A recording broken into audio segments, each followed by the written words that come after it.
Salut zusammen zum heutigen Video. Wie ich es nenne, wissen wir zu dem Zeitpunkt noch nicht. Es wird auf jeden Fall ein neues Format geben. Ihr habt es jetzt sicher schon im Titel gelesen. Da ist der Robin. Er ist der Mensch hinter rpm.ch. Hat auch Instagram, wo ihr sicher mal vorbeischauen müsst. Ja, am besten sagst du einfach mal, was du machst. Ja genau, also ich mache so Autofotografie auf Auftrag. Für Händler fotografieren, Zeitschriften, Einzelpersonen und so weiter. Mittlerweile ist es jetzt auf einem Stand, wo ich auch Pressefahrzeuge habe von den Importeuren. Und jetzt das heutige Video ist so, dass wir euch den Polestar 1 vorstellen können. Ein bisschen näher bringen.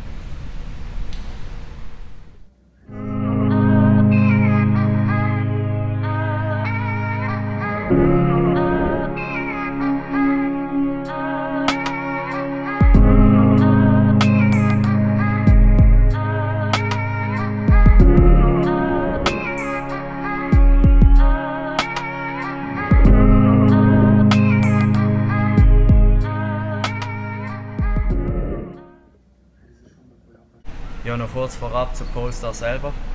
Polestar ist eine Tochtergesellschaft von der Volvo. Und Volvo ist 2010 an Geely verkauft worden, von der Ford haben sie es übernommen. Geely ist eine chinesische Firma. Also das heisst, wir haben hinter uns einen Schwede, designt von einem Deutschen übrigens, hergestellt in China. What? Und das Auto ist limitiert auf 1500 Stück weltweit. Die sind jetzt alle, glaube ich, schon hergestellt, meinte ich. Ja, bis vor kurzem haben sie gerade eine Produktion gehabt und die ist jetzt abgeschlossen. Es ist so, wir haben hier einen Vierzylinder, vorne rein, 2 Liter, Turbo und Kompressor aufgeladen mit 309 PS, der gekoppelt ist mit einem Startergenerator, Elektromotor, 68 PS. Und dann auf der Hinterachse haben wir 2 Elektromotoren mit je 116 PS. Bro, what are you talking about, man?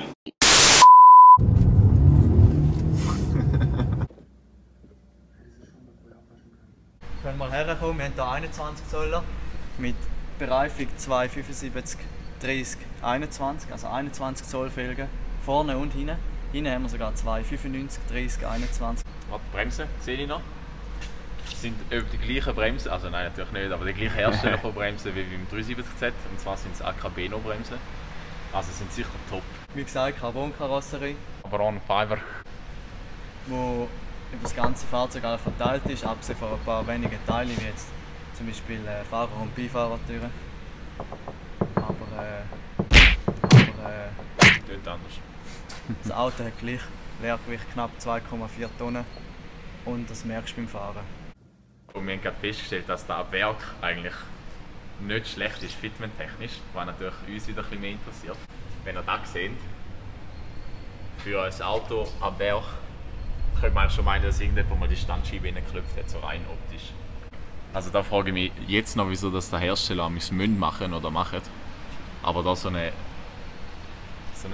4 mm Carbon Fiber Flap an tun, dass er ja kein Wasser hinterher spritzt.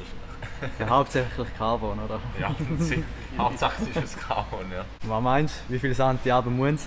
Ja, es ist schon ein Wack. Also Schuhtest nicht bestanden. So designtechnisch, das Auto ist echt eindrücklich. Also, vor allem Kotflügel ist eigentlich Motorhaube, merke ich gerade. Ja, also es ist wirklich interessant. Die Motorhaube geht einmal Ja. komplett rundum und deckt Stimmt. eigentlich das ganze Blech auf der Oberseite vom Fahrzeug in der Front ab.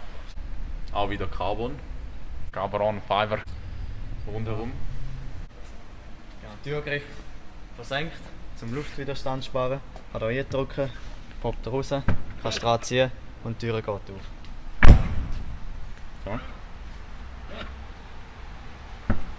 Sheesh. Oh my God! Wow! Fast wie ein 99er Honda Civic. Tankdeckel, wenn ihr euch fragt, hat es auf 2 Seiten. Die Beifahrerseite ist für Benzin und die Fahrerseite ist zum den Strom einstecken, zum das Auto aufladen.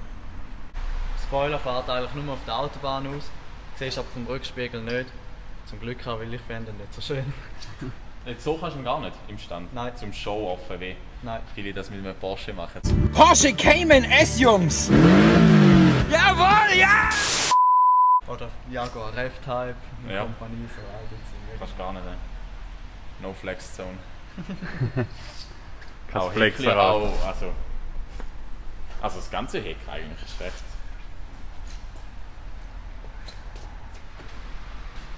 Also pop mal die Hut. Schon wieder Carbon Fiber. Da so fette Domstrebe. Öl ins Fahrwerk in dem Fall, ne? Ja. Great. Oha, kannst du da. Also Zugstufe. Also rechts wird es ein bisschen härter, links ein bisschen weicher. He? Falls man dann mal tiefer legt, oder? Also falls man überhaupt mal einen haben. Also da ist jetzt eben der, wie man sieht, der Verbrennungsmotor mit weitester Leistung. 309 PS. Und der ist 2 Liter 4 Zylinder, Kompressor und Turbo aufgeladen, oder? Ja. Aus dem XC90, oder? Block. Genau, aus dem XC90. Da kann man dann gerade die Kotflügel bördeln. Jetzt Carbon-Bördle. Curb Skis. Also gehen wir mal nach hinten. Tschüss. Okay. Sieht viel, weiß gar nicht. Ja, Ich sehe mich.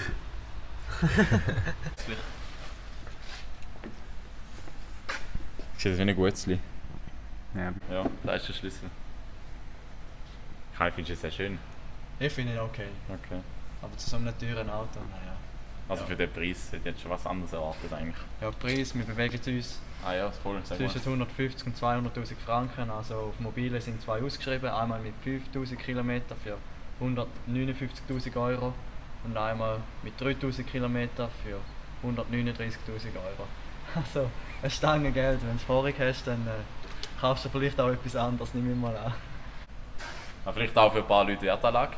Ich denke, die steigen sicher im Wert, weil sie einfach nur auf 1'500 Stück limitiert sind.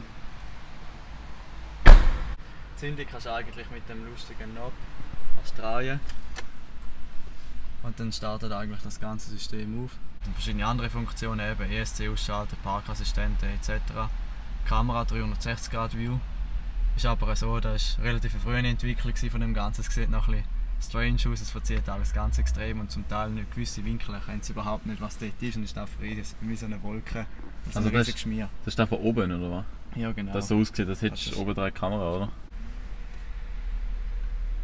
Ah, jetzt weil die Türen offen sind. Moment, ich mach es schnell zu. Es ist die Fahrertüren offen, aber es sieht ein bisschen lustig aus.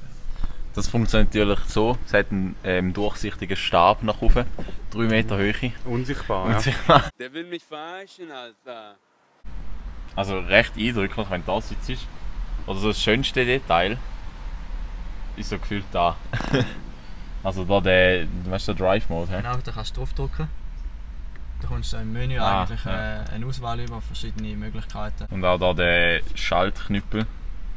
Einfach aus Glas. Also da ist fancy. echt alles sehr edel. Ja.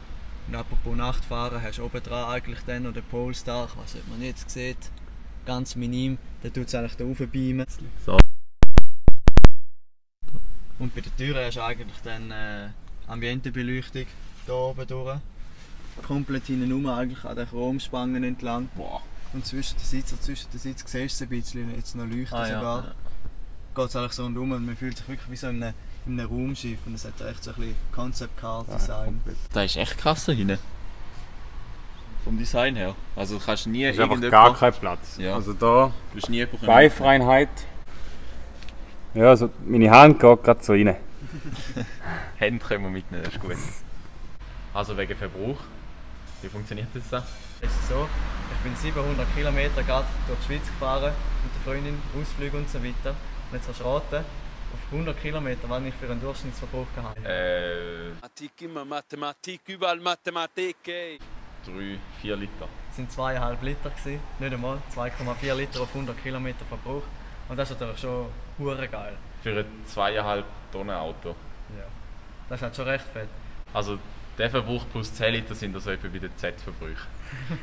Ja, das Gut, ist wenn du halt natürlich so wenig Geld für Benzin ausgibst, dann kannst du so Zeug eben auch leisten, oder? Also danke auf jeden Fall mal, gell? ja, ist recht gern Das geschehen. ist echt cool. Das ist ein bisschen Banausen-Talk quasi. He. Ja. Aber ich hoffe, euch hat es gefallen und schreibt doch in die Kommentare, ob ich 1-2 Autos mal vorbeibringen sollte, ob euch das interessiert. Auch wenn es an unserem Budget liegt. Aber ist doch vielleicht mal interessant, um darüber hinzuschauen. Zumal was anderes sehen, ja. Ja. Sicher cool, haben wir die Chance, danke. Danke Kim. Also, Genau, die Homies.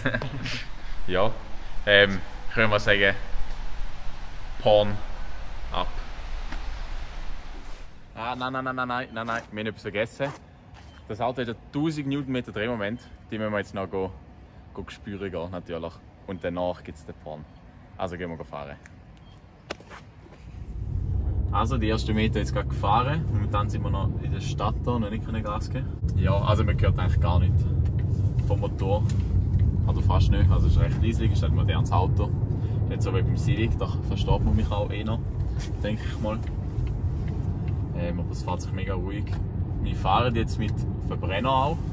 Nur Verbrenner, also du bist Ah, nur? Okay. die Batterie am Aufladen, das sieht man dort relativ gut, weil es grün leuchtet bei Charge. Und wenn du dort eigentlich den Charge rausnimmst, also eigentlich drauf tippst, Auf den? genau,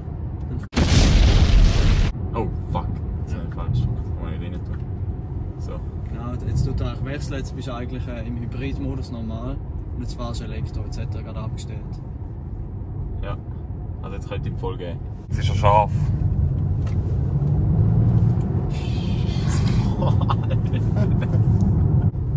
Krass. Aber weißt du, hörst es, also man hört es halt voll nicht. Das ist das Gegenteil vom Civic, da hörst du alles, aber es geht nicht vorwärts. Oder Miata. Soll ich da mal einen Launch geben? Heb die fest, hä?